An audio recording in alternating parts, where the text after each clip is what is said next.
Empezar a grabar en esta computadora. Muy bueno. Bueno. Ah, se consiguió el libro. Qué bueno. ¿Dónde, Señor, dónde lo consiguió, Jerry? ya con dedicatoria y todo. Sí, para Jerry Rodríguez, alumno apreciado, de serie de esta facultad con el aprecio de la autor Bogotá, en el 2017. Ese me lo firmó usted cuando vimos clase. Ah, qué bueno, Jerry, qué bien. Pues Señor. bueno, muchas gracias. Me- Muy bueno, lo felicito, muy bueno, me encantó, está del carajo ese libro. ese libro está hecho con mucho amor, mucho cariño, Sí, sobre señor. todo, Diría sobre, usted lo que olvidan los abogados cuando se gradúan. sí, señor, eso es cierto. Y lo he cogido, pues, muy bien llevadito, pues, la teoría general del contrato.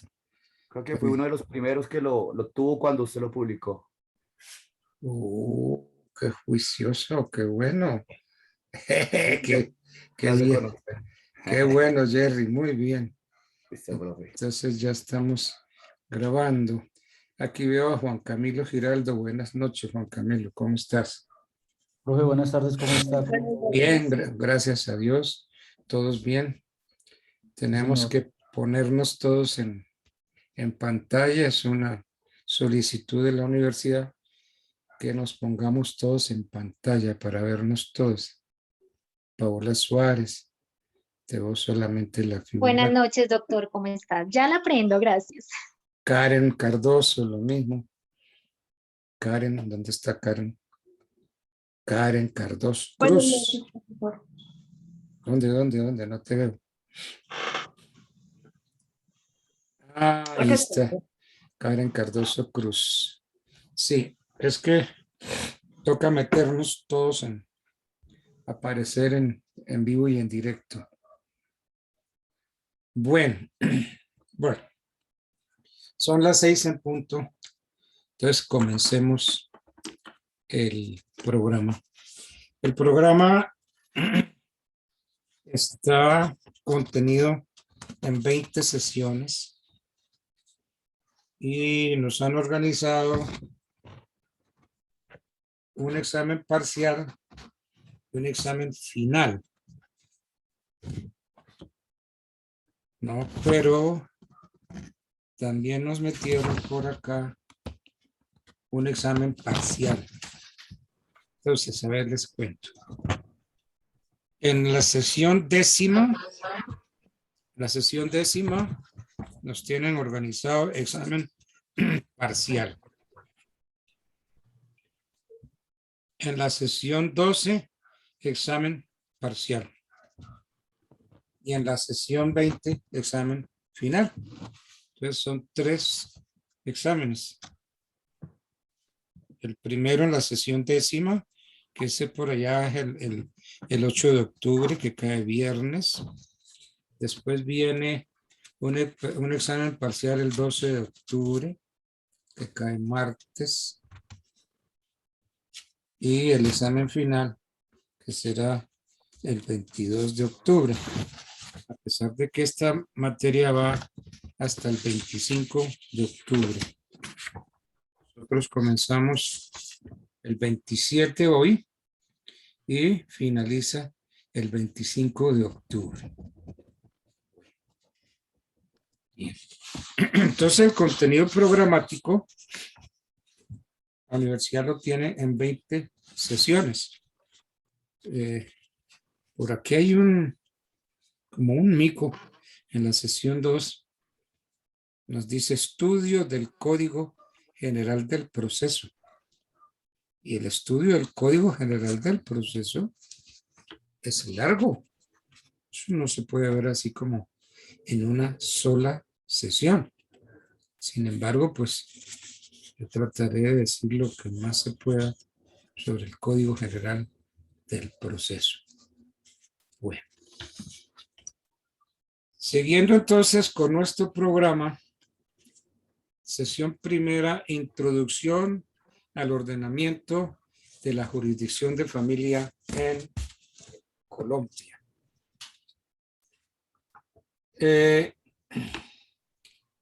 Tenemos es que pensar cómo está considerada la familia en la Constitución política.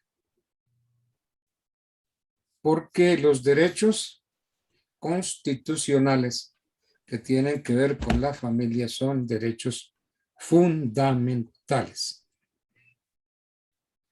Entonces, en el artículo primero, en el artículo número 1 de la Constitución, dice: Colombia es un Estado social de derecho organizado en forma de república unitaria, descentralizada, con autonomía de sus entidades territoriales, democrática, participativa y pluralista, fundada en el respeto de la dignidad humana, en el trabajo y la solidaridad de las personas que la integran y en la prevalencia del interés general. Entonces, diríamos que, como dice el artículo primero, en el artículo primero habla de los principios fundamentales. Lo primero que dice la Constitución es que Colombia es un Estado social de derecho. Esta noción de Estado social de derecho, ustedes se encuentran en el artículo primero de la Constitución Política de Colombia. Señala el carácter jurídico del derecho. Esta noción surgió como una reacción a la desigualdad creada en las relaciones del siglo XIX, porque imperaba un principio del derecho francés que decía laissez-faire, laissez-passer, dejar hacer, dejar pasar. Entonces, para contrarrestar ese principio de dejar hacer, dejar pasar, el intervencionismo del siglo XX dotó al Estado de instrumentos para orientar la economía hacia el logro de fines sociales y así garantizar el bienestar general y la justicia social. Entonces, esta concepción del Estado social de derecho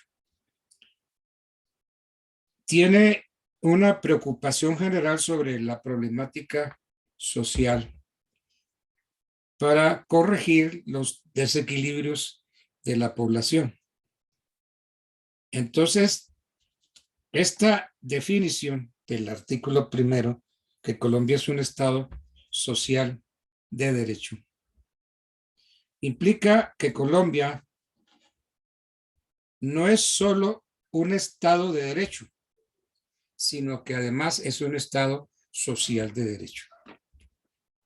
Entonces, se le atribuye entonces así en el artículo primero: Colombia es un Estado social de derecho. Lo agrega, porque es que Colombia es un Estado de derecho y la Constitución dice un Estado social de derecho. Entonces le atribuye dos cualidades esenciales al Estado colombiano. El primer elemento, o sea, un Estado de derecho, se refiere a la validez del Estado. Y el segundo, a unos contenidos sustanciales, o sea, que que Colombia es un Estado social de derecho. Entonces, la doctrina anota que el concepto Estado social de derecho se integra con tres componentes. Un objetivo social de derecho, la concepción democrática del poder y la sumisión de ambos términos a la disciplina del derecho. Bueno, organizado en forma de república unitaria. La noción de Estado unitario se entiende por contraposición al Estado federal y es la modalidad de organización según la cual las principales decisiones políticas y administrativas como que las absorbe el poder central, sustrayendo aquellas comunidades regionales o locales. Entonces, el poder de decisión de la nación, como dice, organizado, un Estado social de derecho organizado en forma de república unitaria. Quiere decir que Colombia es una república unitaria, es decir, que no es federal. Entonces, la Carta reconoce autonomías en sus entidades territoriales como los departamentos, los distritos, los municipios, las provincias, las regiones, conforme a la Constitución y a la ley. Ahora, república unitaria y no Estado federal, porque es que los estados federales otorgan autonomía a las provincias en los planos político, fiscal y administrativo, con el propósito de que estos asuntos se resuelvan dentro del ámbito de la respectiva región. En la historia, que ustedes la estudiaron y que lo podemos recordar aquí, abuelo de pájaro, encontramos los acalorados debates que en su momento existieron entre dos grandes figuras.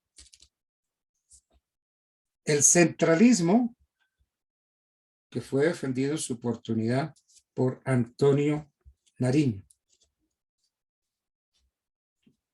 ¿Se acuerdan ustedes cómo es el nombre completo de Antonio Nariño? Pues yo lo tuve que recordar porque no me acordaba gran parte, pero no todo. Antonio Amador José de Nariño y Álvarez Vázquez del Casal. Sí sabían cómo se llamaba Antonio Nariño. Yo no sabía hasta que me puse a investigar el nombre de Antonio Nariño. Antonio Amador José de Nariño y Álvarez Vázquez del Casal.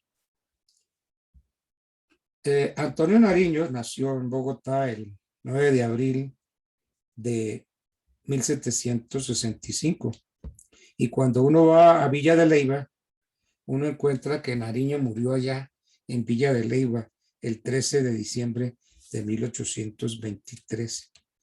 Y Antonio Nariño fue presidente del estado de Cundinamarca y tuvo el grado de teniente general.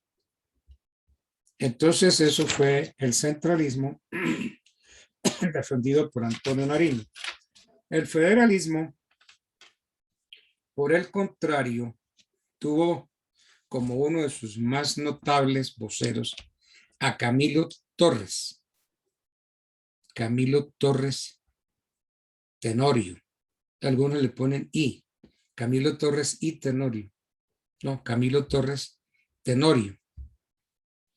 Camilo Torres Tenorio, pues nació en Popayán en 1766 y murió en 1816. Parece que fue fusilado por Morillo. Camilo Torres fue presidente de las Provincias Unidas de la Nueva Granada. Entonces, Camilo Torres era partidario de conformar un gobierno semejante a los de los Estados Unidos de América, en el cual las provincias fueran autónomas, política autónomas, pero unidas entre sí por un pacto federal. Entre nosotros se habla de que los asociados tenemos celebrado con Colombia un contrato social. Y ese contrato social no lo van a encontrar ustedes así como así. ¿Saben cuál es el contrato social? La Constitución. La Constitución es nuestro contrato social y la tenemos celebrado todos los colombianos con la Constitución.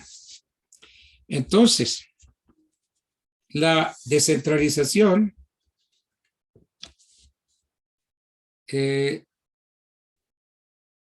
si pensamos que Colombia debe ser un país descentralizado, porque dice el artículo 1 de la Constitución, Colombia es un Estado social de derecho organizado en forma república unitaria, descentralizada, con autonomía de sus entidades territoriales. Entonces, la descentralización es la atribución que se otorga a las personas jurídicas públicas distintas de la nación. Por ejemplo, los departamentos, los municipios. ¿Para qué? Para autogobernarse mediante la erradicación de ciertas facultades para que sean ejercidas autónomamente.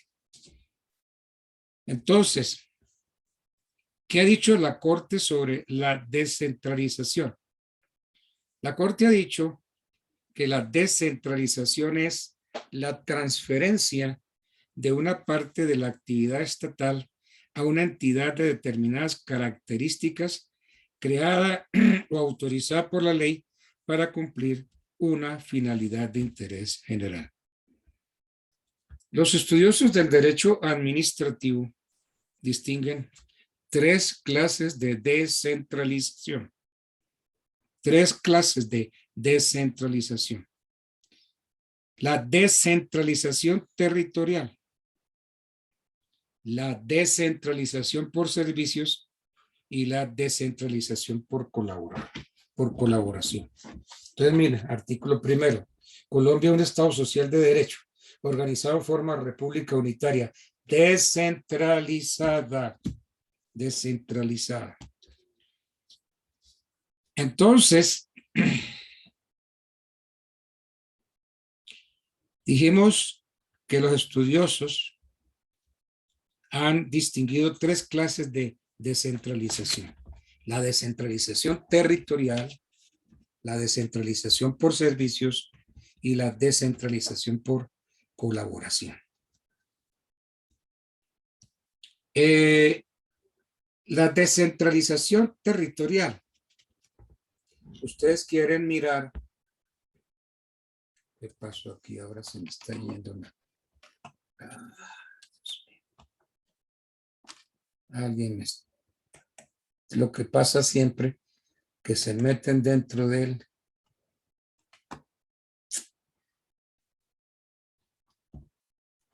Dentro de la... Por favor, alguien, si alguien está intentando, déjame la pantalla tranquila, ¿sí? Porque me pasan cosas que no tienen nada que ver con la materia. Miremos el artículo 286 de la Constitución. A ver qué nos dice el artículo 286 de la Constitución. Dice, artículo 286, son entidades territoriales, los departamentos, los distritos, los municipios y los territorios indígenas. Entonces, El artículo 286 consagra lo que se llama descentralización territorial. Entonces, dice, la ley podrá darles el carácter de entidades territoriales a las regiones y provincias que se constituyan en los términos de la Constitución y de la ley.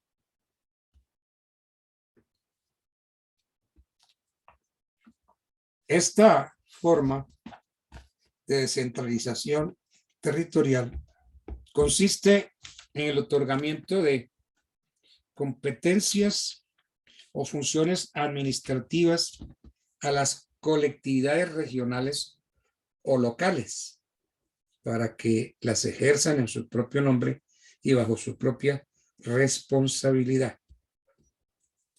Esta descentralización fue sin duda la que más ocupó al constituyente de 1991. Y estas colectividades regionales, como lo vimos en Colombia, son los departamentos, los distritos, los municipios, los territorios indígenas, las regiones y las provincias. Bueno, entonces, 3 tipos de descentralización. La descentralización territorial. La segunda, de descentralización por servicios. También los entendidos la llaman descentralización especializada o funcional.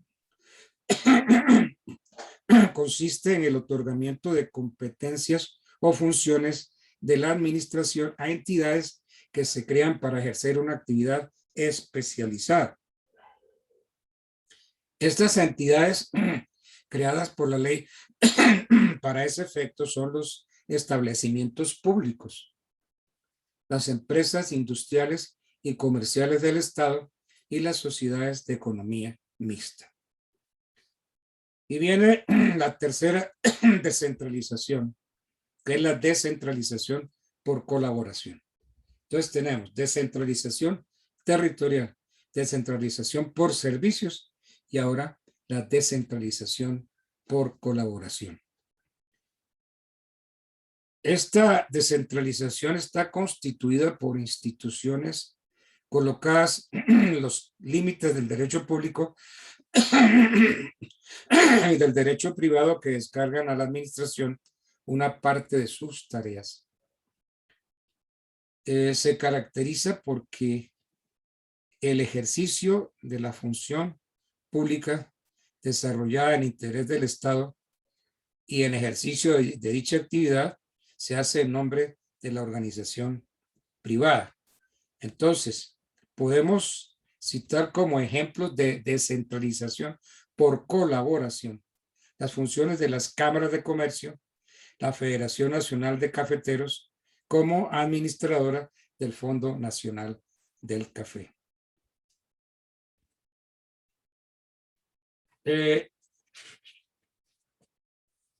Hay quienes dicen que hay otra descentralización por colaboración. La colaboración de los particulares en las tareas de interés general, porque a medida que el Estado desarrollaba su control sobre nuevas tareas, ocurría que no podía asumirlas todas directamente a través de sus órganos habituales, por lo cual tenía que apelar a la cooperación de los mismos administrados. Pero esta colaboración no es nueva. La vida administrativa la ha aceptado y la ha adoptado en formas particulares. Unas veces se trata de servicios públicos, otras veces se trata de empresas que no constituyen servicios públicos, pero que ejercen actividades privadas. Bueno. Sigamos analizando esa definición del artículo 1 de nuestra Constitución. ¿Qué dice nuestro artículo 1? Colombia es un Estado social de derecho organizado en forma de república unitaria descentralizada con autonomía de sus entidades territoriales, democrática, participativa y pluralista. Entonces, en este artículo primero de la Constitución,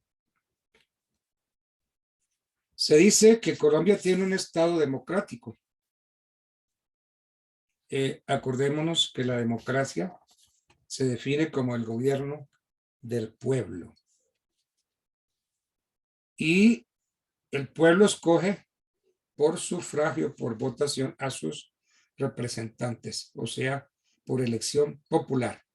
Y entonces, esta elección popular es la base de la democracia representativa. Pero la nueva carta, la del 91, persigue una democracia no solo representativa, sino también participativa.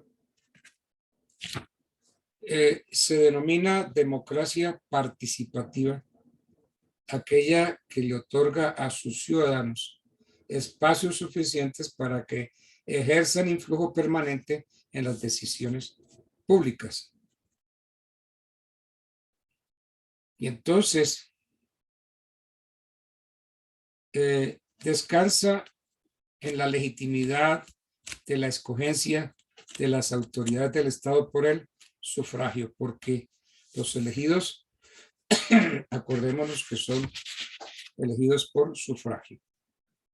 Democrática y participativa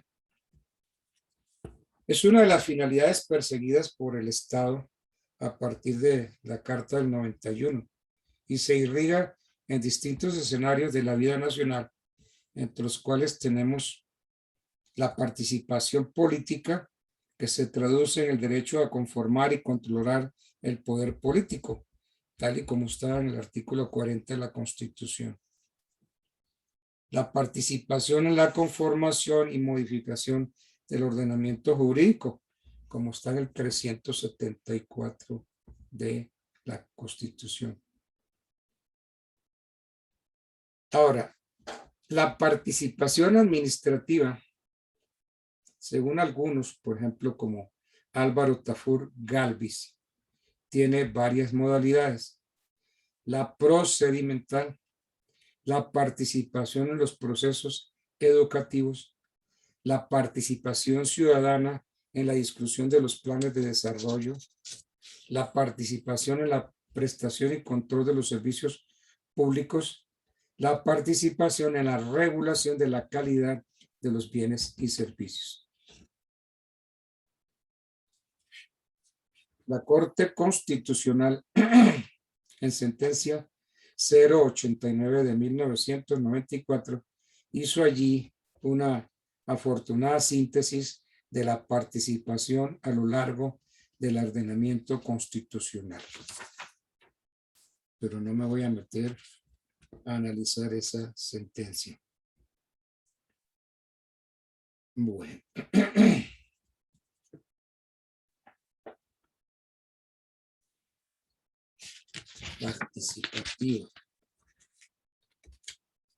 Participativa y pluralista.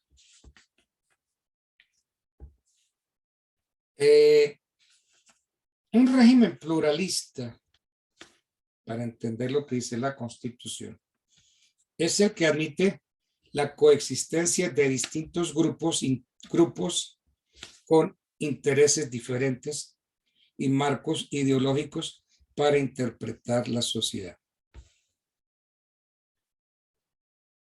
Participación pluralista fundada en el respeto de la dignidad humana. Entonces, respeto del hombre. Entonces, la sola presencia en el país de un ser humano, por ese mero hecho, hace que el Estado respete la dignidad de la condición humana.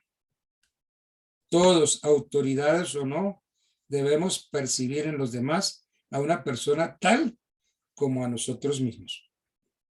Y además, respetuoso del trabajo.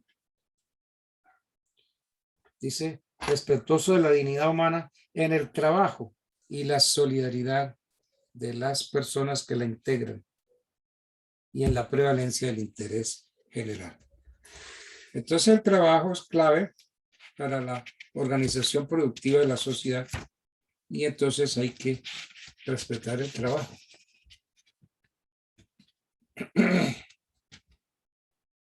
Dentro de los fines del Estado, nos habla el artículo 2 de la Constitución. Son fines del Estado: servir a la comunidad, promover la prosperidad general y garantizar la efectividad de los principios, derechos y deberes consagrados en la Constitución.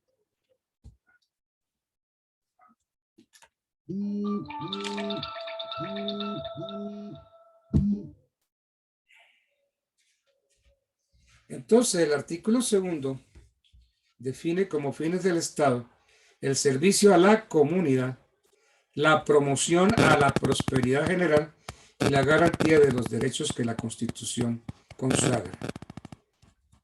También diría yo que son fines del Estado la participación que todos tenemos en la vida económica, administrativa, política y cultural de la nación, así como la independencia nacional, la preservación de la integridad territorial, la convivencia pacífica y la justicia social.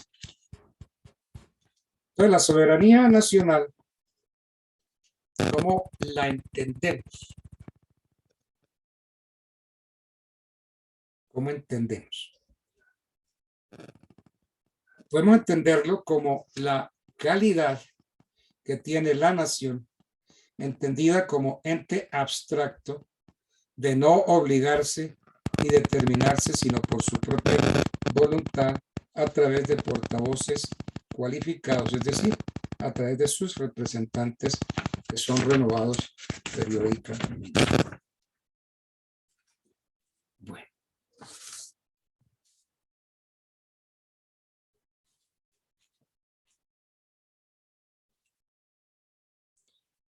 Digamos que eso sería la introducción al ordenamiento de la jurisdicción de familia en Colombia.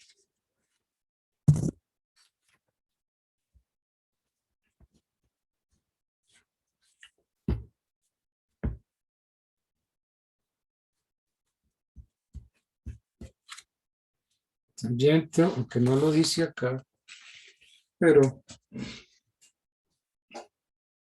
hay que referirse a la diversidad étnica y cultural, porque la Constitución del 91 reconoce y protege la diversidad étnica y cultural del país y establece como obligación del Estado y de las personas proteger las riquezas culturales y naturales de la nación. En el artículo 7 expresa: el Estado reconoce y protege la diversidad étnica y cultural de la nación colombiana.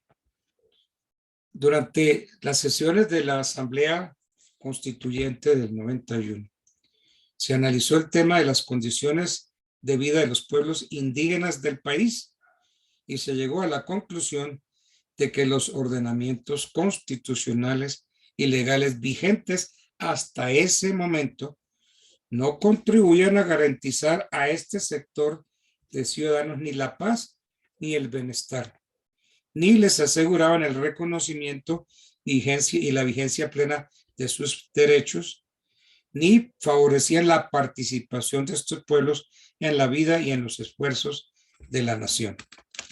Entonces, se trató de los pueblos indígenas. Entonces, hay unos postulados básicos del tratamiento indigenista. Según estudios del Departamento Nacional de Planeación, deben ser postulados básicos de los indígenas los siguientes: el reconocimiento de las distintas etnias, apoyo a la autonomía y a las formas propias de gobierno, protección a las tierras comunales y a las formas de propiedad solidaria y asociativa, protección a los recursos naturales, protección a las riquezas culturales. Entonces, tenemos aquí agotado ya. Buenas noches, profe. Buenas noches, ¿quién habla? Profe, su merced, ¿me puede decir nuevamente la segunda? Reconocimiento, ¿y la segunda cuál es? Apoyo a la autonomía y a las formas propias, a las propias formas de gobierno. Gracias. Anótete también ahí, anota ahí, protección a las tierras comunales. Sí, de las que él colocó reflexión a las tierras, protección a los recursos naturales y la otra es protección a la... A las riquezas culturales. Gracias. Bueno.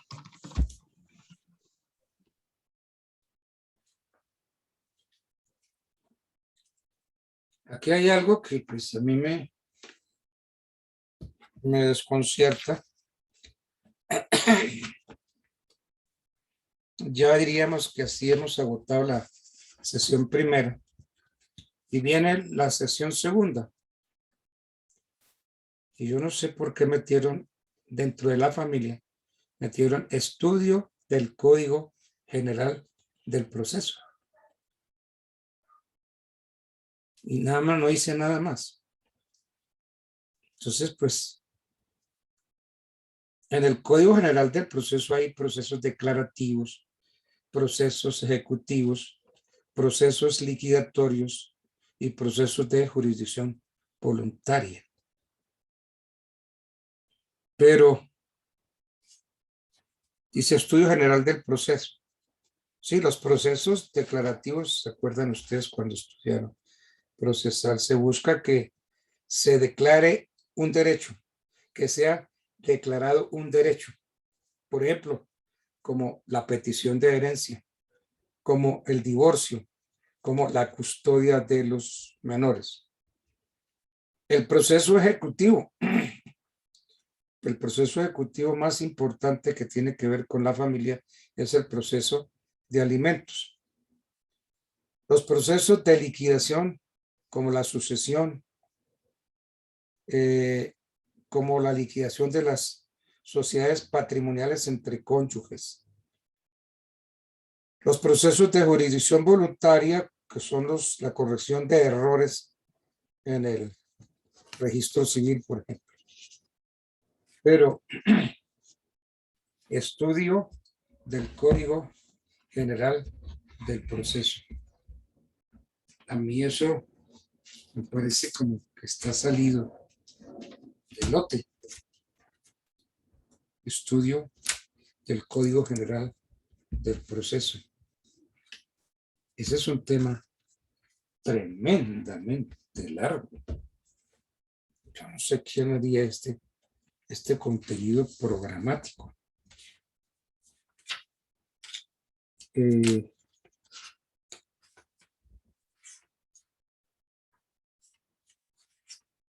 Vamos a hablar de lo más importante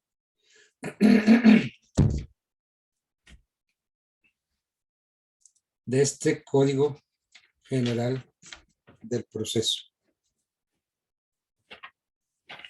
Ustedes saben que el Código General del Proceso es la ley 1564 del año 2012, de julio 12 del año 2012.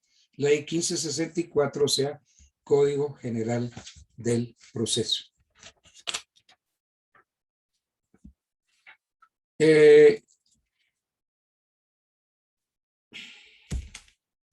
Yo voy a hablar de lo más, en términos generales, de lo más importante del Código General del Proceso.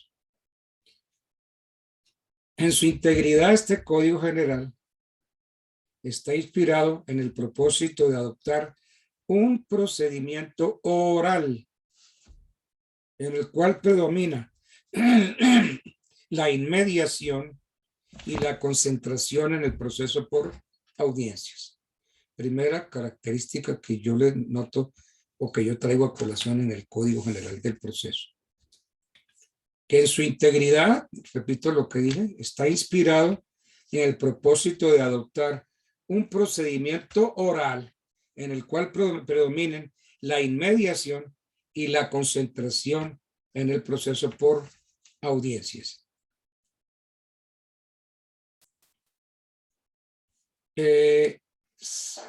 Los procesos antes, usted sabía cuándo empezaba un proceso, pero no cuándo terminaba. Es decir, los procesos antes eran eternos, duraban toda la vida. Y cuando uno se hacía cargo de un proceso, venía la parte de los honorarios. Doctor, ¿y cuánto me va a cobrar usted para llevarme este proceso? Pues resulta que usted sabe que ese proceso puede durar 4, 5, 10 años. Y entonces, ¿cómo van a ser los honorarios del abogado? De conformidad con el tiempo que va a emplear en el proceso. Entonces, ¿por qué? Porque no se habló de un término de duración razonable.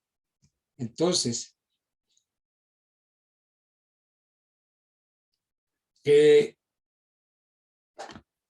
se estableció, por ejemplo, un plazo de duración de 1 año para la primera instancia y de 6 meses para la segunda instancia. Entonces, en principio, ¿cuánto puede durar 1 año? 1 año para la primera instancia y de 6 meses para la segunda instancia.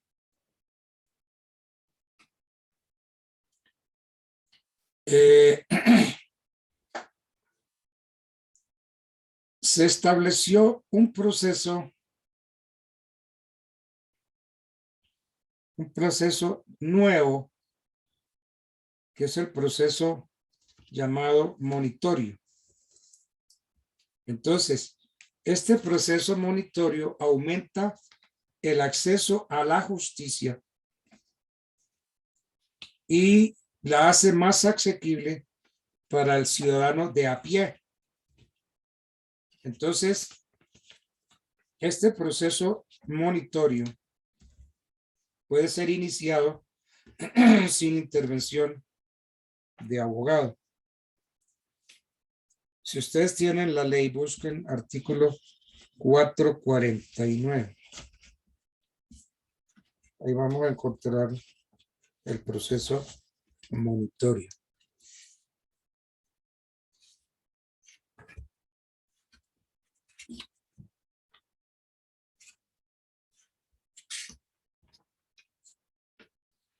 Perdón, no es 449, es 419. Sí. Proceso monitorio, artículo 419 del Código General del Proceso. Quien pretenda el pago de una obligación en dinero de naturaleza contractual determinada y exigible que sea de mínima cuantía, podrá promover proceso monitorio con sujeción a las disposiciones de este capítulo.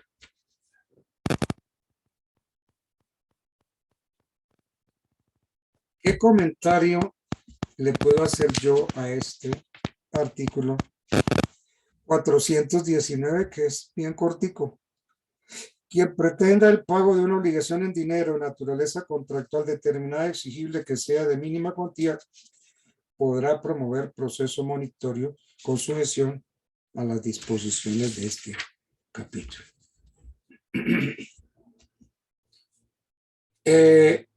La disposición, o sea, el artículo 419, describe la hipótesis precisa en la que cabe el novedoso tipo de proceso, cuyas características yo puedo sintetizarlas de la siguiente manera. Solo se persigue el pago de una obligación en dinero. Ustedes saben que hay obligaciones de muchas formas, obligaciones de dar, obligaciones de hacer, incluso obligaciones de abstención, no dar, no hacer. Aquí solo se persigue el pago de una obligación en dinero. Segunda característica del proceso monitorio, que la deuda debe tener origen contractual. Tercero, la obligación debe estar cuantificada. Cuarto, la deuda debe ser exigible. Y quinto, la deuda debe ser de mínima cuantía. Entonces, se descarta de entrada, leyendo uno ese artículo, el uso del proceso monitorio para el cobro de obligaciones de dar bienes distintos de dinero. Por ejemplo, obligaciones de hacer, las obligaciones de no hacer o de suscribir documentos. Lo mismo que las de origen extracontractual, las que no hayan sido cuantificadas, las que aún no sean exigibles y las de cuantía superior a 40 salarios mínimos. Eso es lo característico del proceso monitorio. Es un nuevo proceso que trae el Código General en su artículo 419.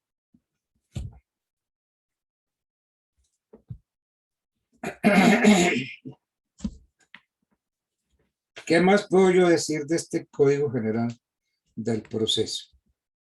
Pues un plazo de duración de 1 año para la primera instancia y de 6 meses para la segunda instancia.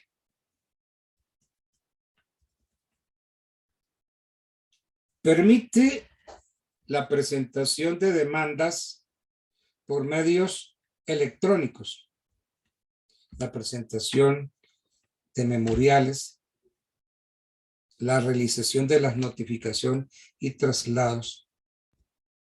En fin, todo puede hacerse por medios electrónicos. Refuerza la posibilidad de practicar pruebas extraprocesales para que el juez se concentre en las tareas más complejas del proceso.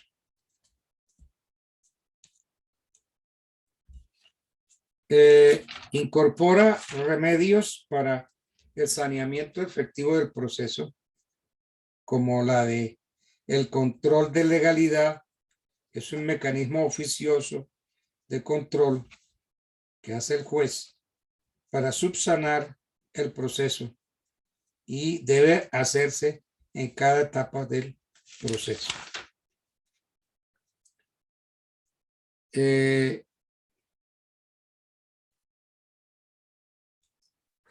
¿Qué podemos decir más de este Código General?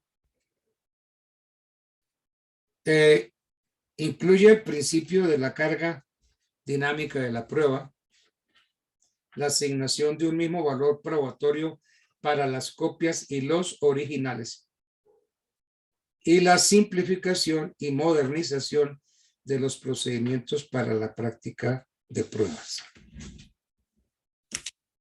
Entonces, si nos vamos al código, tenemos artículo 1 del Código General. Este código regula la actividad procesal en los asuntos civiles, comerciales, de familia y agrarios. Se aplica además a todos los asuntos de cualquier jurisdicción o especialidad y a las actuaciones de particulares y autoridades administrativas cuando ejerzan funciones jurisdiccionales en cuanto no estén regulados expresamente en otras leyes.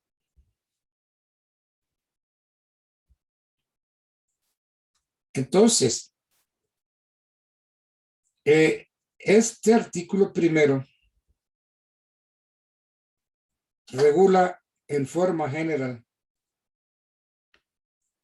regula todos los procesos que versen sobre asuntos de naturaleza civil, comercial, de familia y agraria. Entonces, ustedes ya saben que para todos los asuntos de naturaleza civil, comercial, de familia y agraria, se rigen por el Código General del Proceso. Regula las actuaciones que realicen las autoridades administrativas en ejercicio de funciones jurisdiccionales.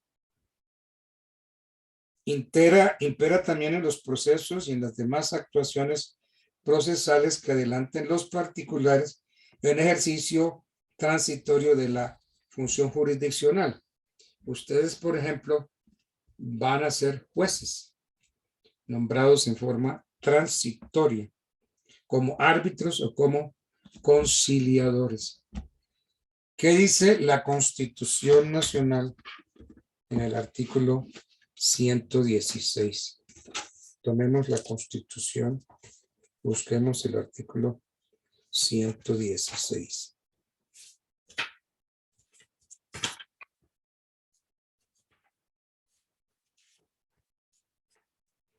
La Corte Suprema,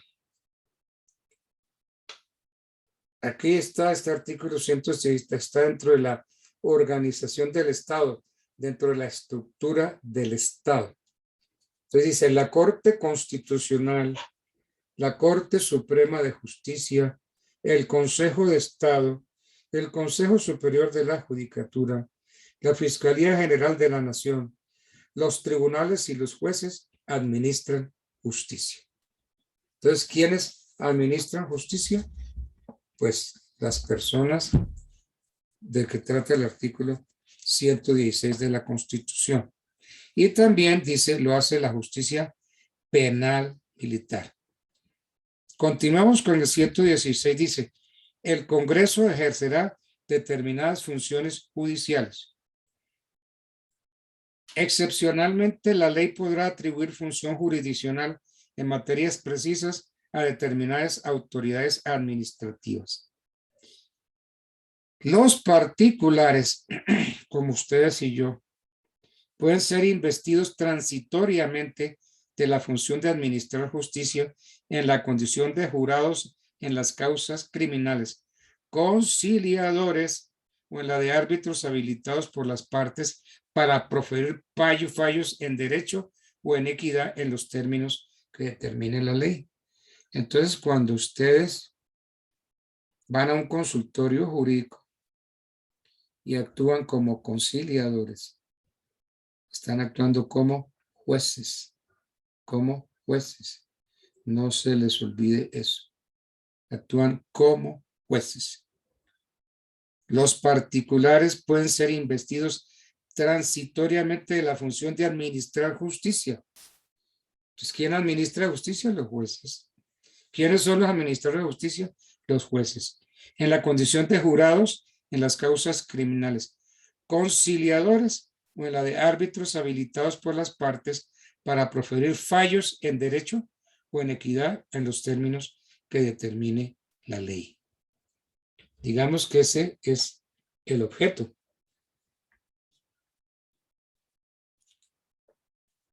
Hay que aclarar aquí,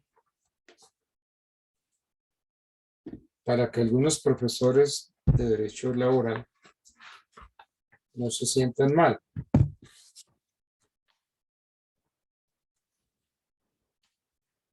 Los procesos de naturaleza laboral se siguen por el Código Procesal del Trabajo.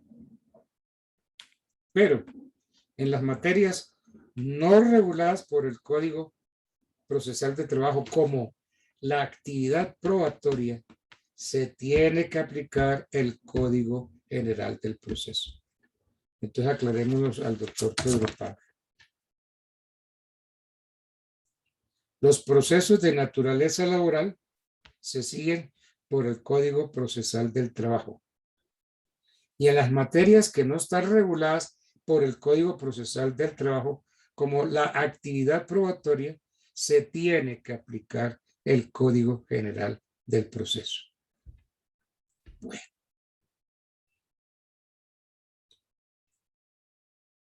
Y entonces acordémonos que tenemos un año para dictar sentencia de primera instancia y 6 meses para la segunda instancia.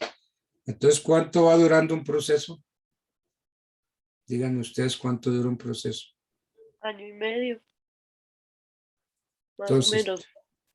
exacto. Entonces, díganmelo en meses. 18 meses según las excepciones, sí van a hacer un aumento. Entonces, 18 meses. Dice el artículo 2 del código: toda persona o grupo de personas tiene derecho a la tutela jurisdiccional efectiva para el ejercicio de sus derechos y la defensa de sus intereses, con sujeción a un debido proceso de duración razonable. Ya sabemos que el proceso de duración razonable dura 18 meses a lo sumo. 1 año para la primera instancia y 6 meses para la segunda, o sea, 18 meses.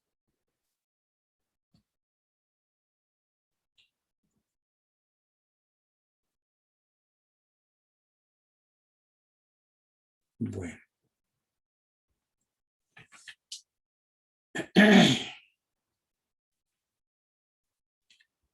También tenemos que decir que este código delimita el tiempo que puede tardar un juez en pronunciarse definitivamente sobre la admisibilidad de la demanda.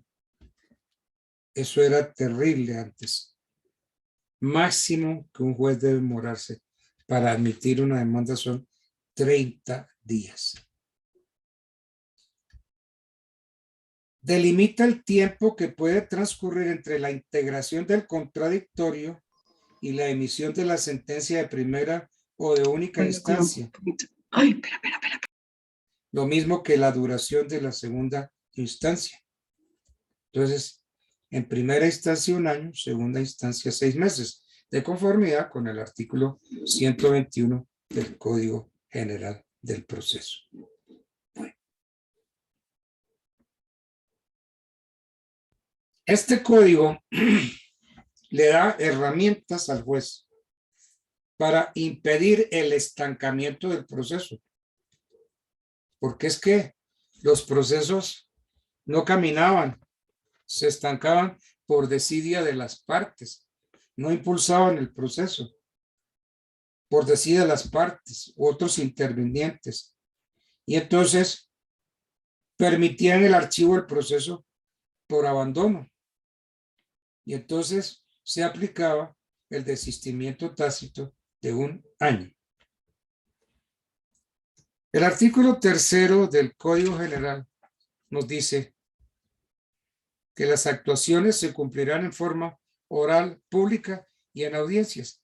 Entonces esto es un proceso oral y por audiencias. Las actuaciones se cumplirán en forma oral, pública y en audiencias.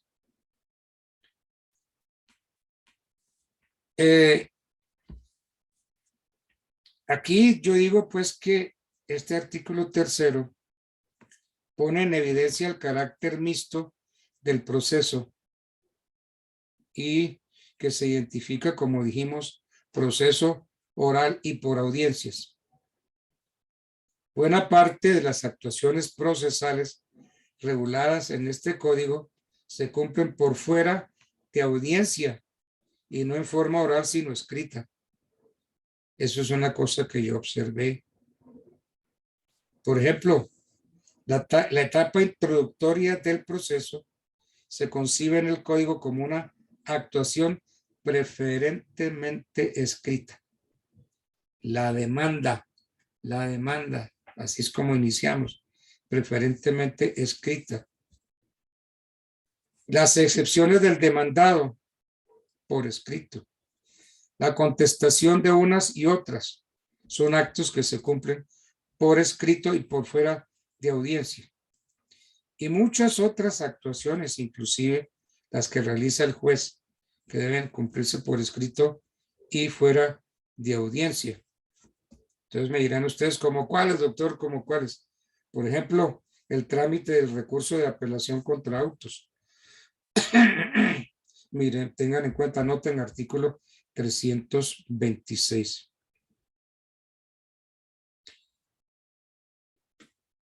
Entonces,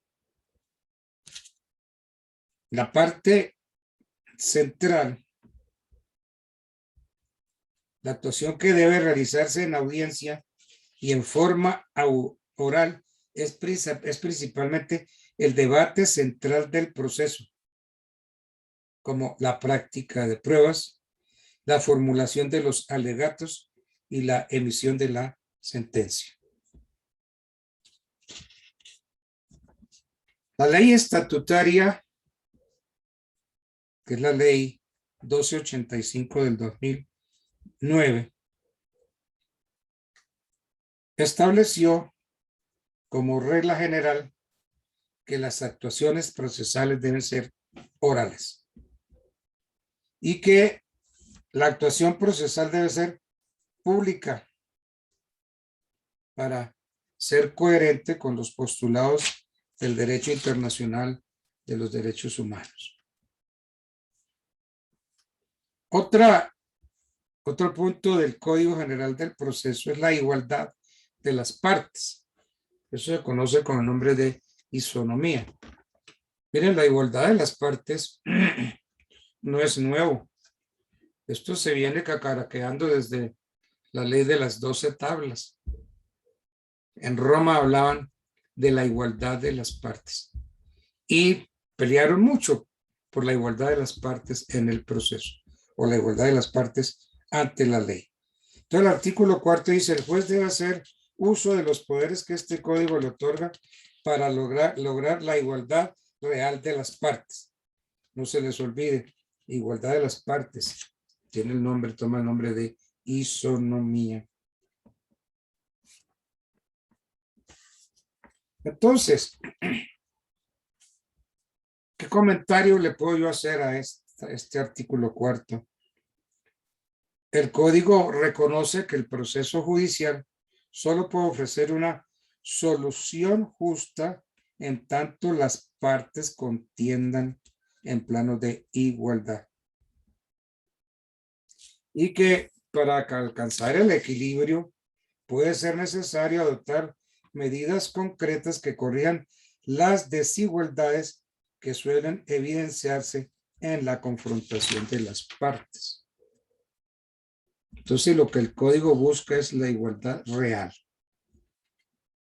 un equilibrio real.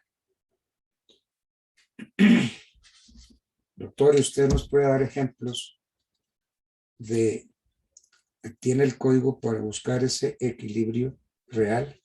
Sí. Yo diría que puede destacarse el amparo de pobreza al tenor del artículo 151. Otro principio para la igualdad, la distribución de la carga de la prueba según la facilidad de acceder a ella. Artículo 167. El deber de ordenar pruebas de manera oficiosa. Artículo 170. La autorización de fallar ultra y extra petita en asuntos de derecho de familia cuando sea necesario para brindarle protección adecuada a la pareja, a los niños, a las personas con discapacidad mental o de tercera edad. En los procesos agrarios, cuando la parte favorecida goce de amparo de pobreza y el deber de adecuar el recurso indebidamente interpuesto. Otro punto importante del Código General del Proceso, la concentración. El juez debe, dice el artículo 5, el juez deberá programar las audiencias y diligencias de manera que el objeto de cada una de ellas se cumpla sin solución de continuidad. No podrá aplazar una audiencia o diligencia ni suspenderla. Entonces, ¿qué se busca con este artículo 5? La inequívoca intención de impedir que se rompa la continuidad de las audiencias y diligencias. Entonces, en esa dirección, el código le ordena al juez que a la hora de programar una audiencia o una diligencia, calcule prudencialmente el tiempo que durará en agotar toda la actividad procesal que corresponda y se abstenga de programar otras actividades para ese mismo momento. de manera que pueda cumplir íntegramente el objeto de cada audiencia sin interrupciones.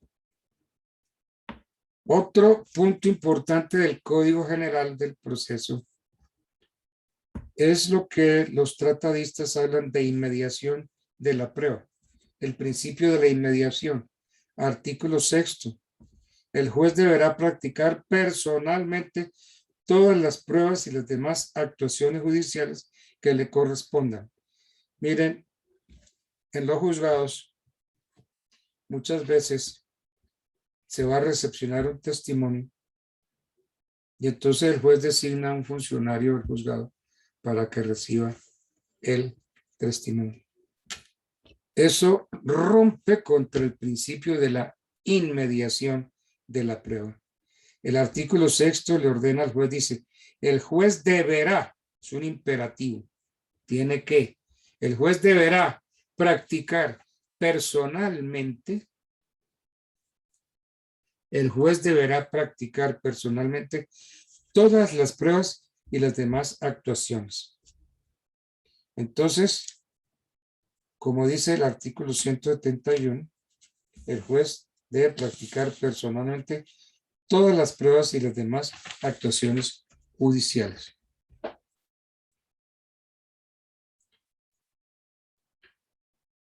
Bueno.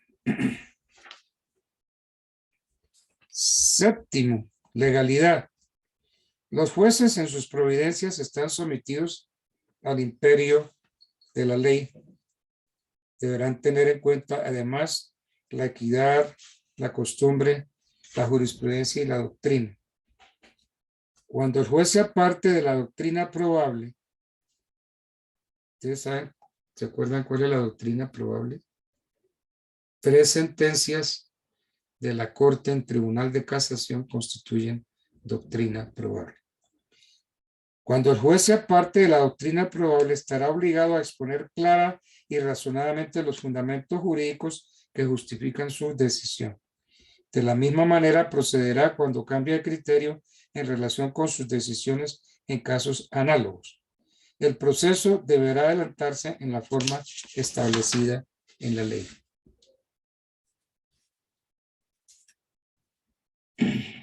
¿Qué comentario le podemos hacer a este artículo?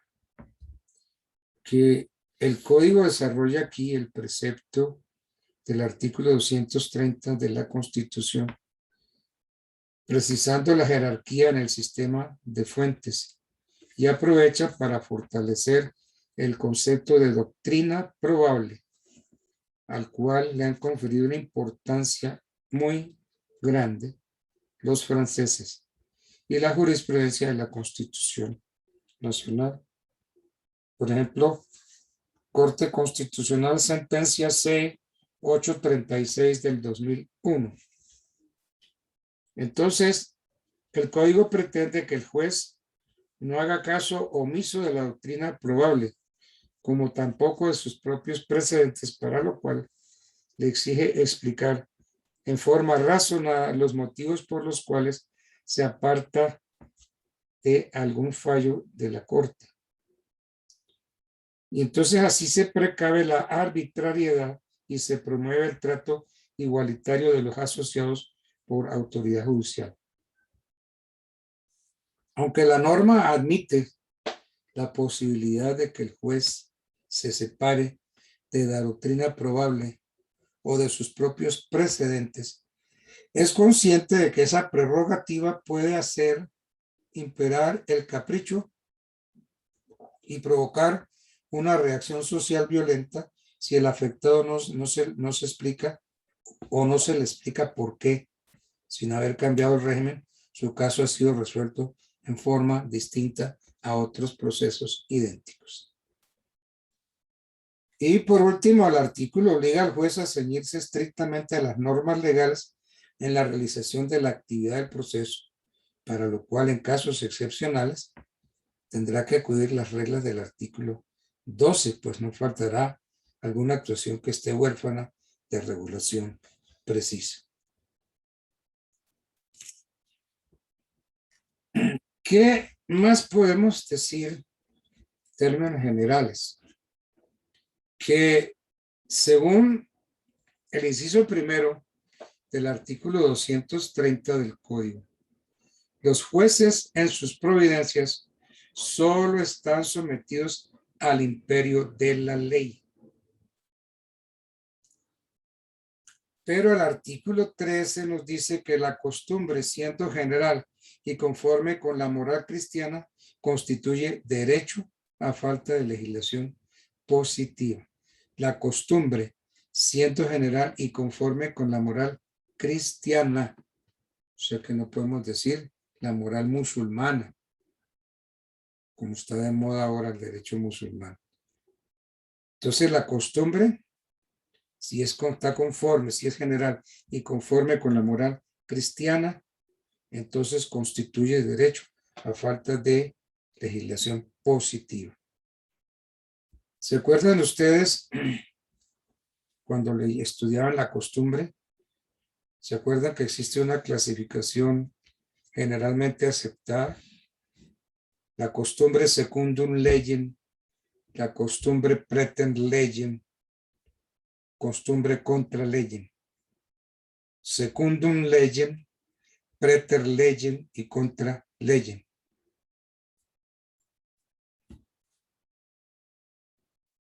Bueno.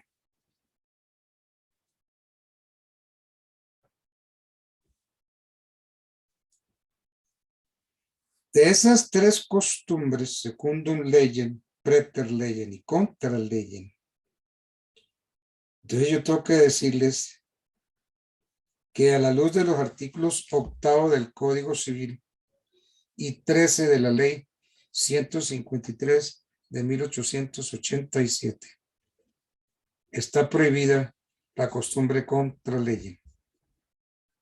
Y está prohibida además por el artículo 4 de la Constitución. A ver qué nos dice el artículo 4 de la Constitución.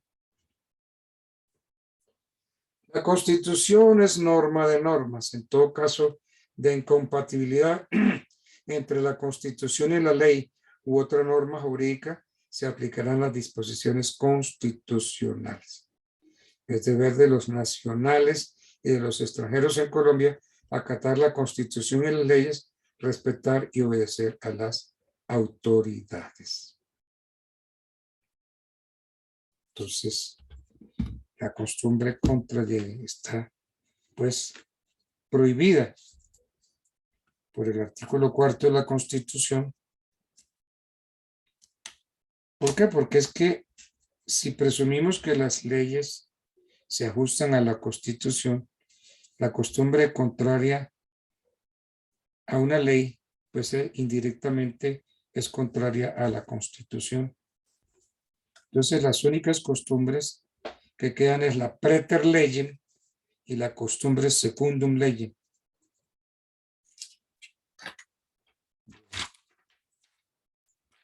Esto es repaso, ¿no? Despacito.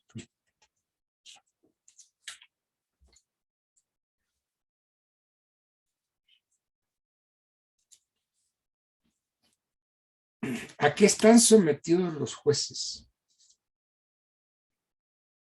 El artículo 230 de la Constitución establece que los jueces en sus providencias solo están sometidos al imperio de la ley y que la jurisprudencia, los principios generales del derecho y la doctrina son criterios auxiliares de la actividad del juez. Entonces, ¿a qué se tiene que atener un juez? El artículo 230 establece que los jueces en sus providencias solo están sometidos al imperio de la ley. Entonces, la jurisprudencia, los principios generales del derecho y la doctrina son criterios auxiliares del juez.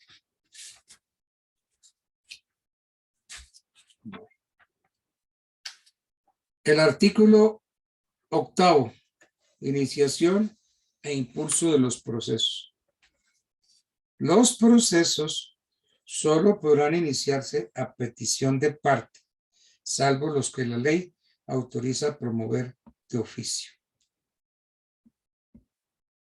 Con excepción de los casos estrictamente señalados en la ley, los jueces deben adelantar los procesos por sí mismos y son responsables de cualquier demora que ocurra en ellos si es ocasionado por negligencia suya. Acuérdense que hay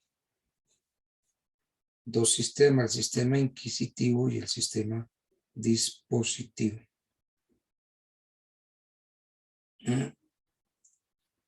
El artículo 8 dice: los procesos solo pueden iniciarse a petición de parte. Esta disposición del código ofrece una clara muestra de la influencia que en forma simultánea ejercen los sistemas dispositivos e inquisitivos.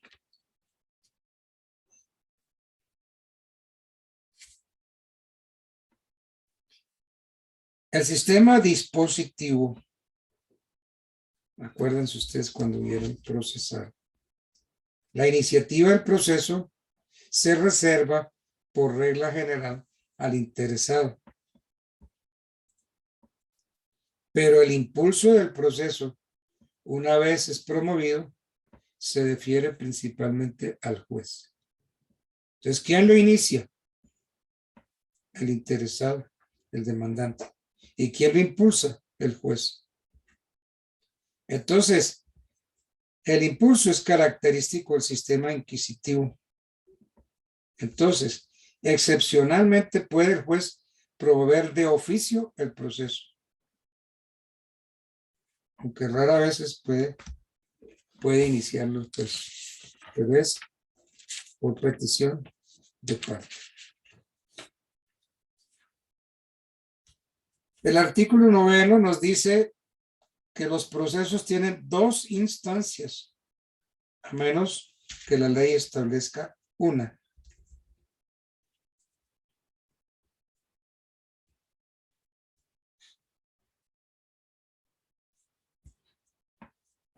¿Qué comentario le podemos hacer a este artículo tan cortico, artículo 9?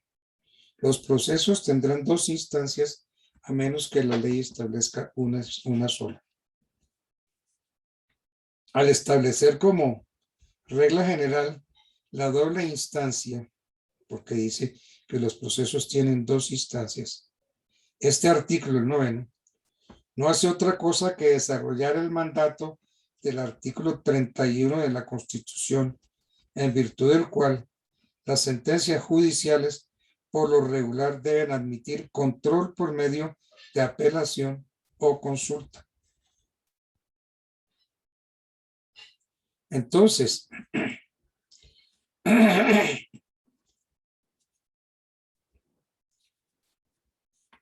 hay procesos en que se regulan como de única instancia. Entonces, limita el control de algunas sentencias por vía de apelación o consulta. Por ejemplo, los procesos de familia tienen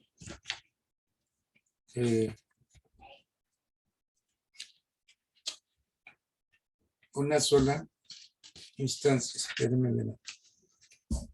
Vamos a buscar competencia de los jueces. De los jueces.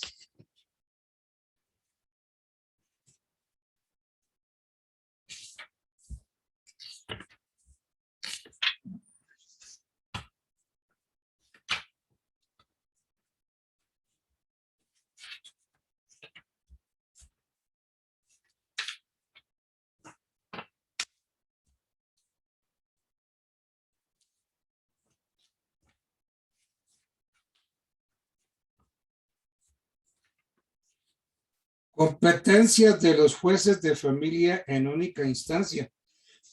Artículo 21. Los jueces de familia conocen en única instancia de los siguientes asuntos. Y trae 20 asuntos. Entonces, Esos asuntos los conoce el juez de familia en única instancia. Es decir, no hay apelación. No admite apelación. Así lo dice expresamente el artículo 21. Los jueces de familia conocen en única instancia. Cuando dice única instancia, quiere decir que no hay apelación, ¿cierto? Ustedes sí estudiaron eso en su oportunidad. Competencia de los jueces. Competencia de los jueces municipales, de los jueces del circuito, de los jueces de familia. Sí, doctor. ¿Sí se acuerdan de eso? Ok. Porque es que, como la Constitución nos dice claramente que los procesos admiten dos instancias. ¿Cuál fue el artículo que les dije yo que admitía dos instancias?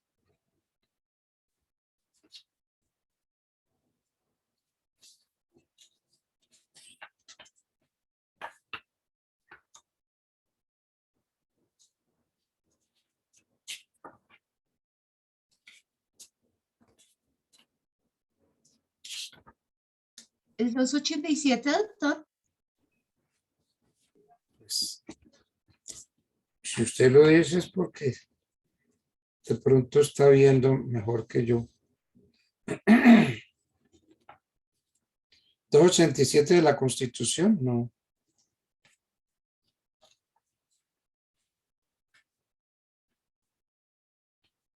¿287 de la Constitución? Sí, señor.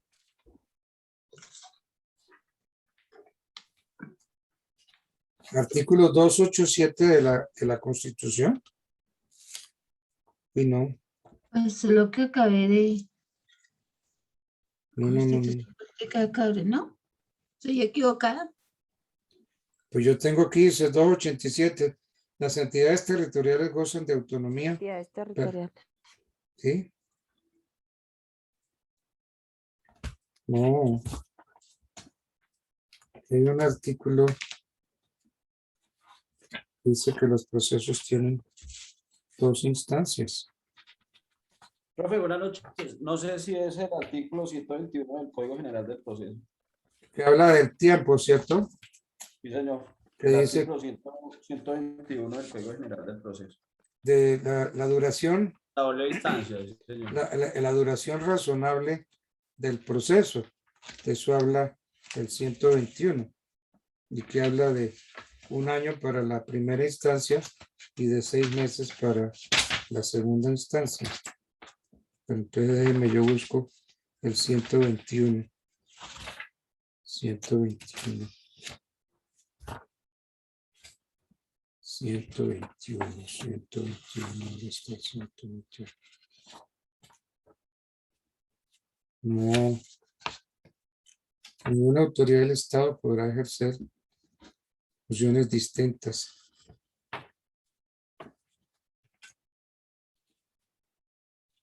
La duración razonable del proceso.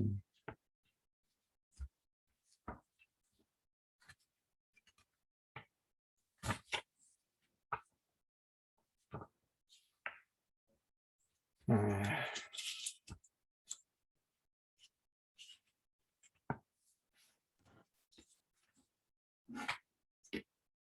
Pero ustedes no toman nota de todo lo que yo voy hablando.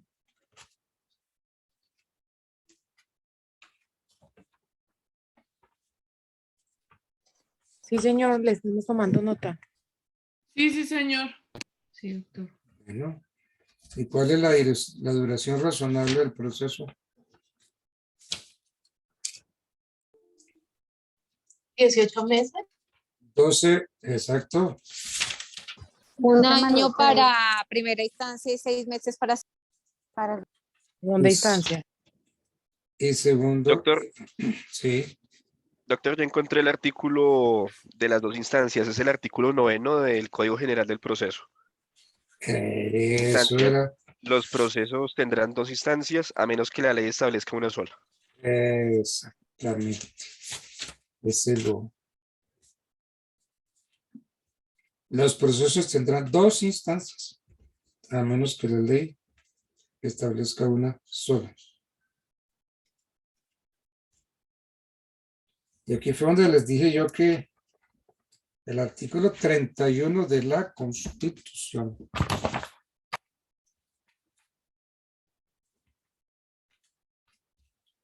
artículo 31 de la Constitución.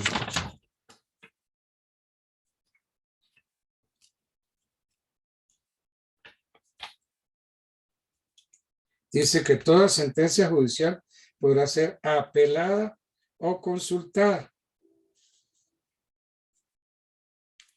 Entonces, las sentencias pueden ser apeladas o consultadas. O sea que nos vamos para segunda instancia.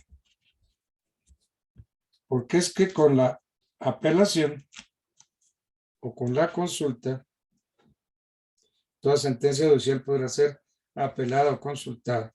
Con la apelación o con la consulta, entonces son medios para controlar las providencias judiciales.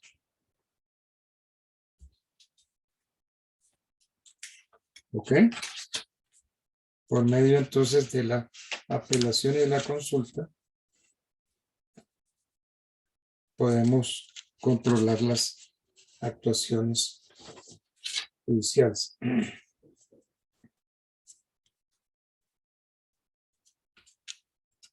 Bueno.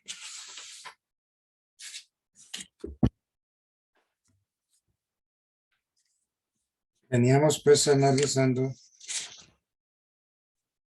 lo más importante de este Código General del Proceso.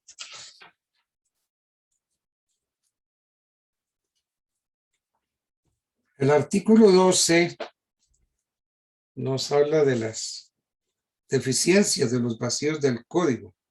Entonces dice, cualquier vacío en las disposiciones del presente código se llenará con las normas que regulen casos análogos.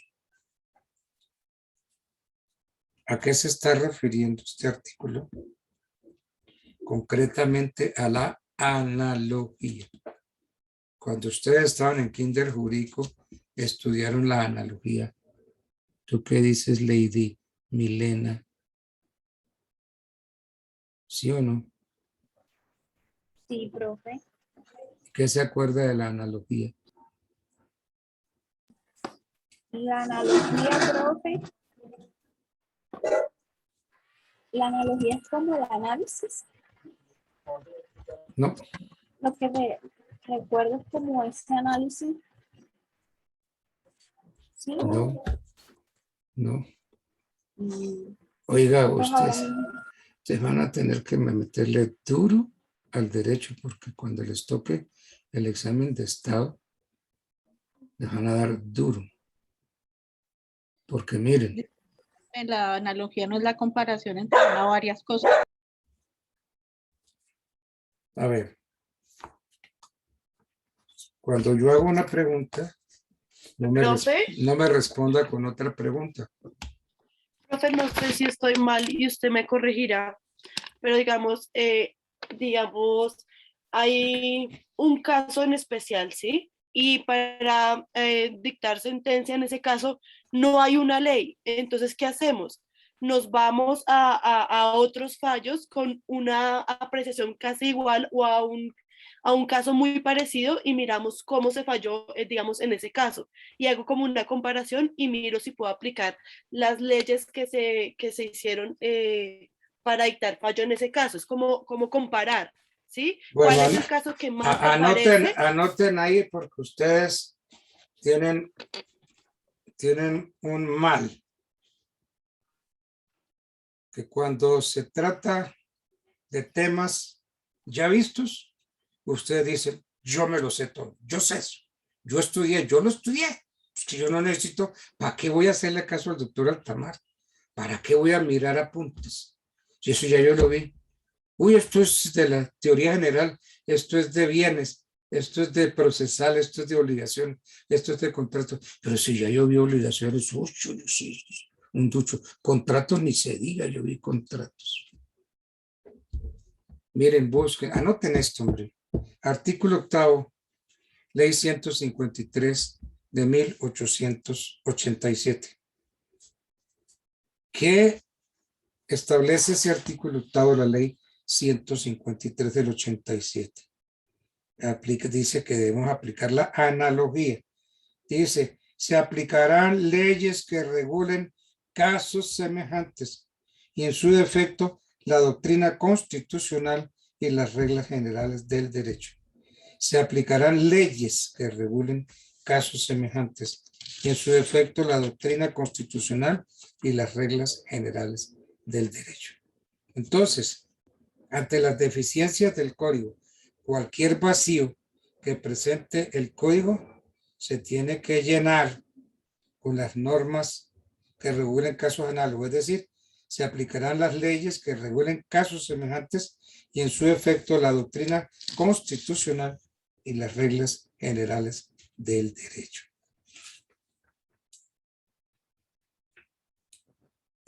Otro principio importante del Código General es el del artículo 13. Las normas procesales son de orden público y por consiguiente de obligatorio cumplimiento. En ningún caso pueden ser derogadas, modificadas o sustituidas por los funcionarios o particulares, salvo autorización expresa de la ley. Las normas procesales son de orden público, por consiguiente de obligatorio cumplimiento. Bien. El artículo 14, ese artículo 14 sí que es importante. Va a hablar del debido proceso. El debido proceso es una cosa que cacaraqueamos todos los abogados y que la cacaraqueamos en civil, en penal, en laboral, en todas partes. El debido proceso. Dice el artículo 14. El debido proceso se aplicará a todas las actuaciones previstas en este código. Es nula de pleno derecho la prueba obtenida con violación del debido proceso.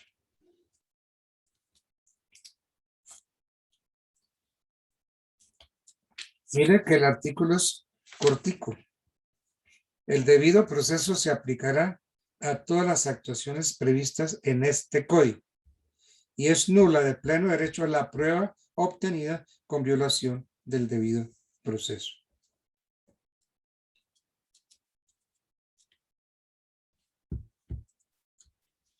Yo me atrevería a decir que tomen apuntes sobre esto que yo voy a decir porque esto no.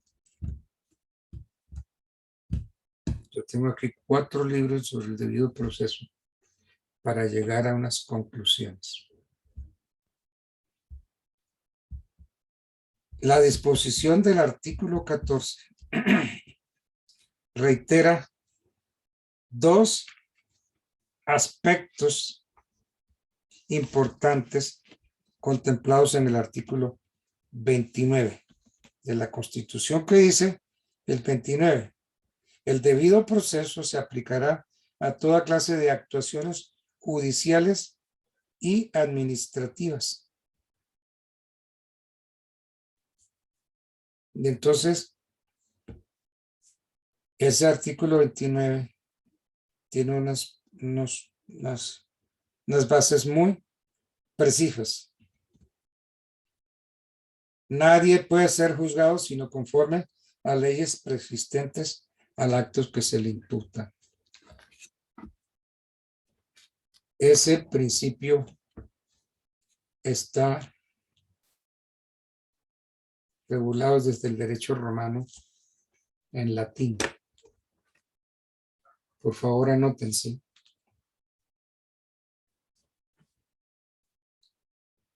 Nadie podrá ser juzgado sino conforme a leyes preexistentes. nullum crimen sine lege. Otros dicen nullum crimen sine previa lege. Es decir, no hay un delito si no hay una norma que así lo diga. Por ejemplo,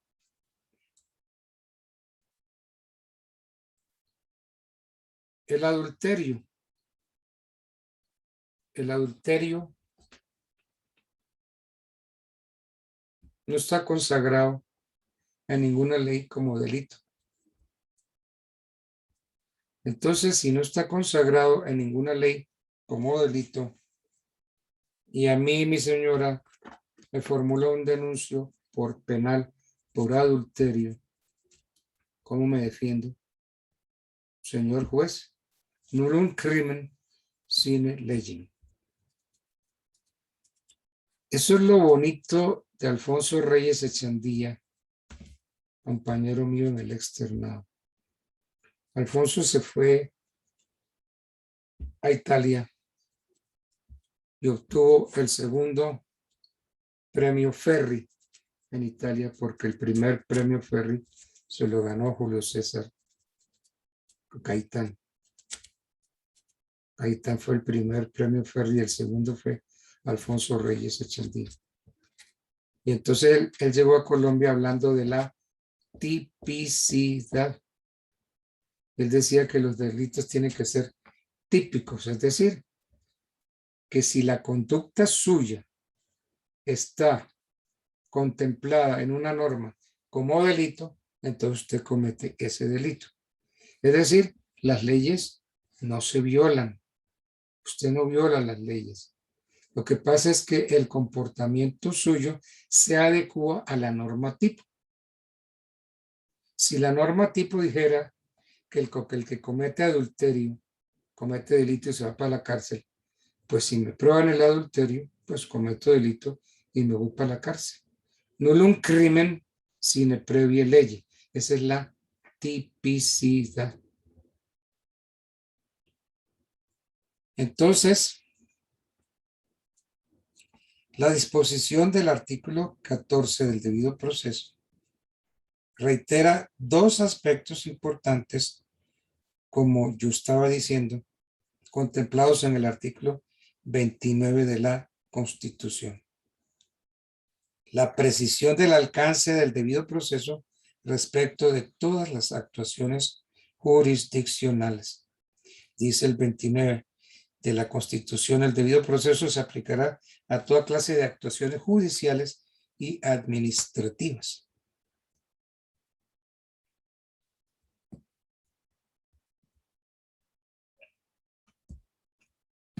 Aquí hay una cláusula de exclusión, dice: es nula de pleno derecho la prueba obtenida con violación del debido proceso. La cláusula de exclusión en virtud de la cual se prohíbe apreciar en el proceso las pruebas que hayan sido conseguidas mediante infracción del debido proceso. Es nula de pleno derecho la prueba obtenida con violación del debido proceso. Esa es una cláusula de exclusión.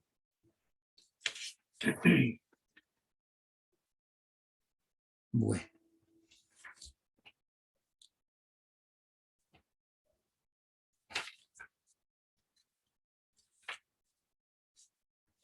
Bien.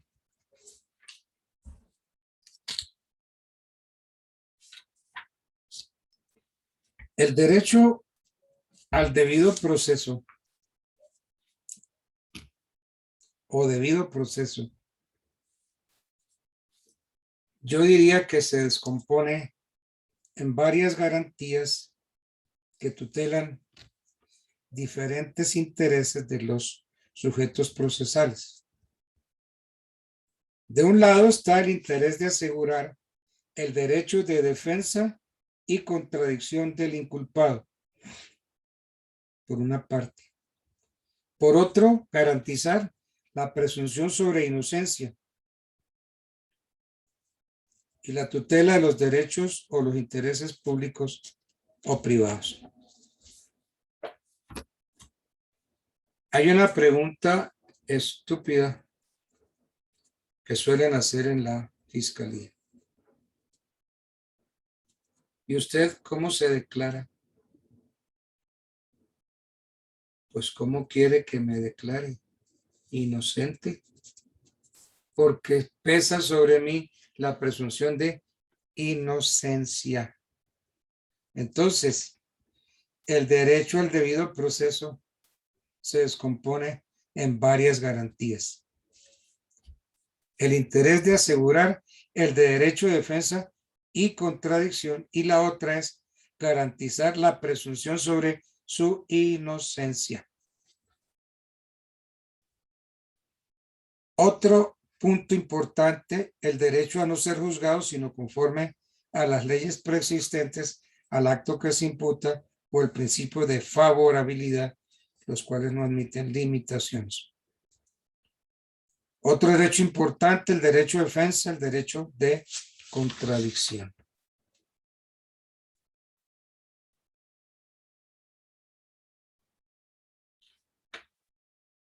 Bien.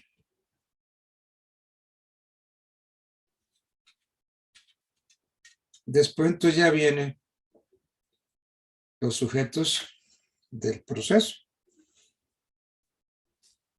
De sujetos del proceso, libro primero.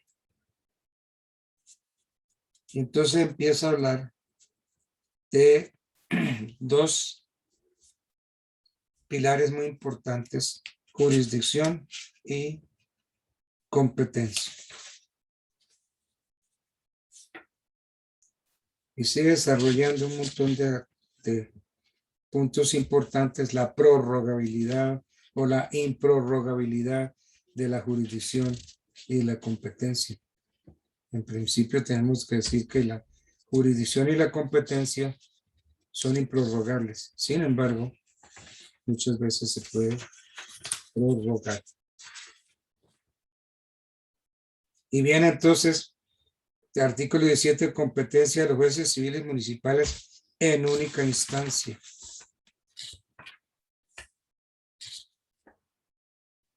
Competencia de los jueces civiles municipales en primera instancia. Competencia de los jueces civiles del circuito en primera instancia. Competencia de los jueces civiles del circuito en única instancia. Y así viene, por ejemplo, la competencia de los jueces de familia en única instancia, el artículo 21. Tan importante eso. Bueno.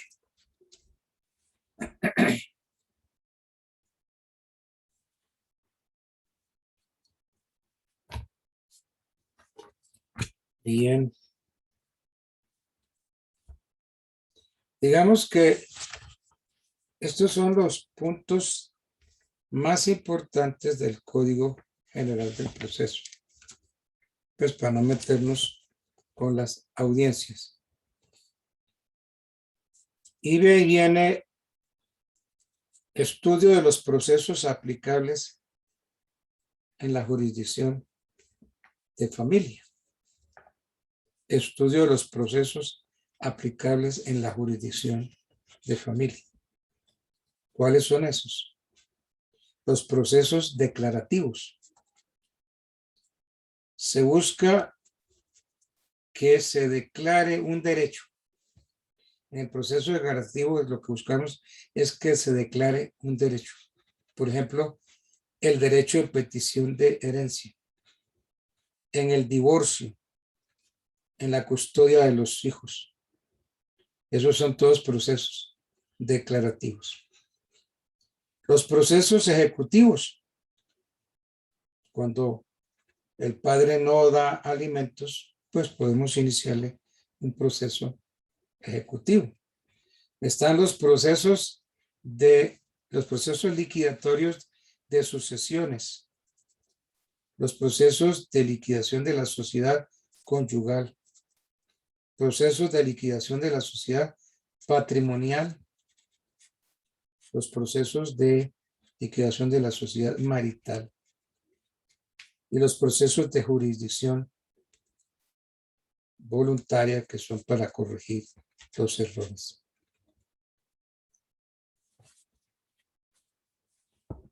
A ver, ¿qué diferencia hay entre la sociedad marital de hecho y la sociedad patrimonial de hecho? ¿Podrían decirme ustedes? Los oigo, los oigo. No, ninguno. Profesor, buenas noches, David Quintero. Una parte del vínculo del matrimonio, el vínculo civil o matrimonio católico, y el otro parte de la unión marital. El otro parte de la unión marital de hecho, como su nombre lo indica. A ver, no- ¿cuándo? A ver, amigo Quintero, ¿cuándo hay unión marital y cuándo hay unión patrimonial? La unión marital se constituye después de 2 años en que dos personas decidan libremente convivir, bien sea a través de una escritura pública, declararlo en escritura pública o constituirla. Pero a ver, este es más legalista que está ahí. El derecho de David Quintero no se memoriza. Usted no me hable de memoria. Usted entienda el derecho. Le pregunté,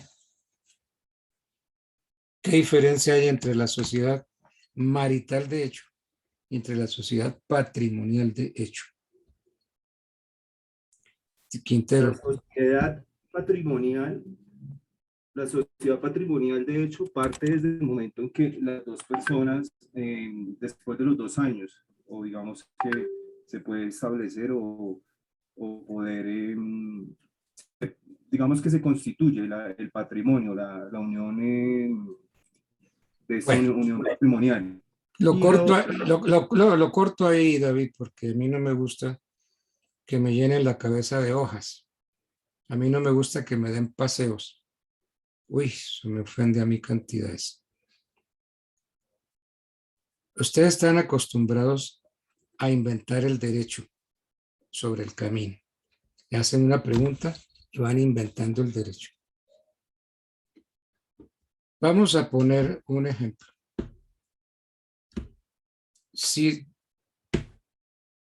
Juan Camilo Giraldo, que está ahí, vamos a suponer que Juan Camilo, soltero, resuelve irse a convivir con Paola Suárez Candela. Los dos son solteros.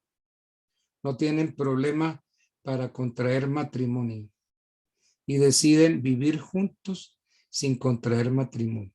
Están formando una sociedad marital de hecho. Porque ambos pueden casarse, sin embargo no lo hacen y deciden rejuntarse, irse a vivir juntos, pudiendo contraer matrimonio. Eso es sociedad marital de hecho. Ahora, si uno de los dos, Juan Camilo, si Paola o ambos, tienen problemas para contraer matrimonio, no obstante lo cual decide Juan Camilo y Paola, deciden irse a convivir, entonces forman una sociedad patrimonial de hecho. Esa es la diferencia.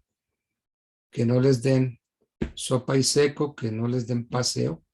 Sociedad marital de hecho y sociedad patrimonial de hecho. Está muy clarito en esos términos, ¿ok? Bueno, ya faltan 10 minutos para las 8. Entonces yo creo que podemos concluir esta primera clase. Me pareció interesante, pero estudienme, recuérdenme el derecho. A ustedes les van a hacer presentar unos exámenes de estado. Es que miren, la verdad sea dicha. A nuestra universidad le tienen bronca, pero una bronca terrible. ¿Quiénes? Las universidades grandes. ¿Quiénes? Los estudiantes de las universidades grandes. Porque si usted en una universidad de esas quiere salir abogado, tiene que hacer los 5 años básicos del derecho y tiene que presentar exámenes preparatorios. En cambio, ustedes aquí salen abogados en 3 años y medio y no tienen que presentar exámenes preparatorios.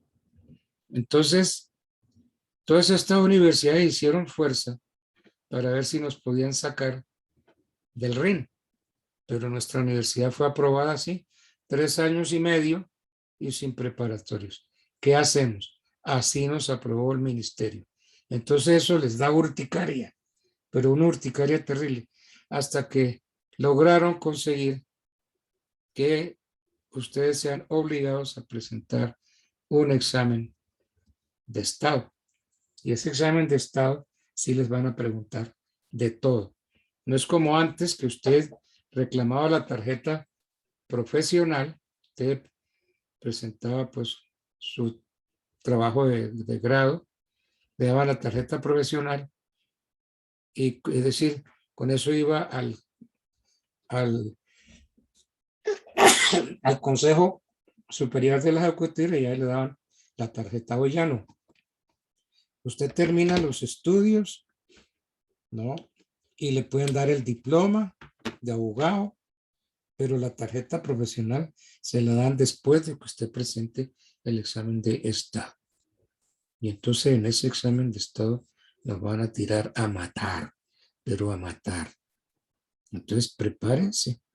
Yo los veo como muy tranquilos y no pasan nada, pero nada, nada, nada.